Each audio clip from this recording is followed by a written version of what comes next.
So the 4-2-3-1 contrasts to the 4-4-2 because it's better suited to a position orientated style of play, and specifically a creative attacking midfielder. In possession, its use of a double pivot in midfield allows you to deploy one of your midfield three higher up the pitch in behind the opposition's midfield line. The double pivot in midfield creates a box shape with the centre backs in the deeper part of your possession system, which provides a defensive structure for your fullbacks to then advance high up the flanks. And this is exactly what we saw from Pochettino's Tottenham side in the mid-2010s, with Eric Dyer and Moussa Dembele holding these deeper positions in midfield, which then allowed Danny Rose and Kyle Walker, and later Kieran Trippier, to advance forward and provide the width in the system, which then in turn takes the responsibility of holding the width in the system of the two wide attackers, allowing them to move infield between the lines. And so this means that in possession, most 4-2-3-1s will look more like a 2-4-3-1, moving to a 2-2-5-1 as you get higher up the pitch and into the final third.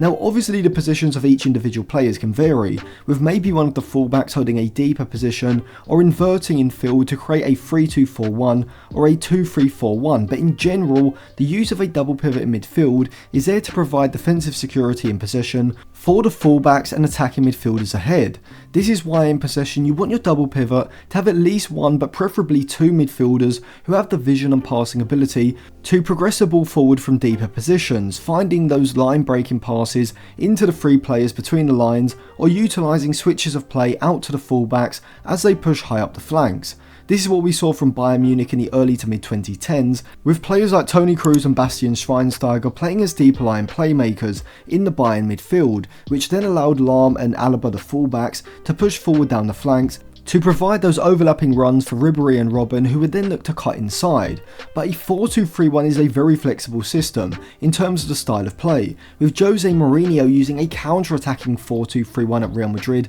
in the early 2010s, involving a quick transitional attack looking to utilise an advanced position of a highly creative number 10 in Mesut Ozil. Rather than focusing on retaining possession when the ball was won back in their own half, Mourinho's side will look to use vertical passes to move the ball forward as quickly as possible, using Benzema's deeper movement from the forward line to link the play alongside Ozil's vision and passing to three pacey wide attackers like Di Maria and Ronaldo on the counter. The high position of the side's advanced creator, Ozil in the case of Mourinho's Real Madrid, or Bruno Fernandes in the case of Ten Hag's Manchester United, allows the side to have this player positioned in an advanced position out of possession, so that when the ball is won back, the ball can be fed into them, from where they can then look to release the wingers or the striker on the counter. Out of possession, just like with the ball, the 4-2-3-1 is very flexible, utilising a narrow three behind the central striker, along with a vertically and horizontally compact pressing shape is ideal for a counter press, which is exactly what Jurgen Klopp made famous from around 2010 to 2014 with Borussia Dortmund,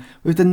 for you to look to take advantage of the opposition's stretched defensive shape via looking to work the ball into a shooting position inside of the box in just a matter of a few passes. With a 5 at the back system or a 4-4-2 for example, you don't have as many players high up the pitch in central areas, and so it's harder for you to take advantage of the turnover with your wide attackers being further from goal. However, of course, with your wide attackers sitting in higher positions out of possession, and not tucked in as much alongside the central midfielders as they would be in a 4-4-2, this does mean that your central midfield double pivot and fullbacks have a lot more defensive responsibility. If you do want to see our full analysis of the 4-4-2, that video will be linked in the description. In the middle third, your 4-2-3-1 can resemble more of a 4-4-2 or a 4-5-1, depending on whether you want your central attacking midfielder positioned higher up, either sitting on or cutting the passing lanes into the opposition's deeper line midfielder, or alternatively sitting deeper in the midfield line to stop the opposition gaining an overload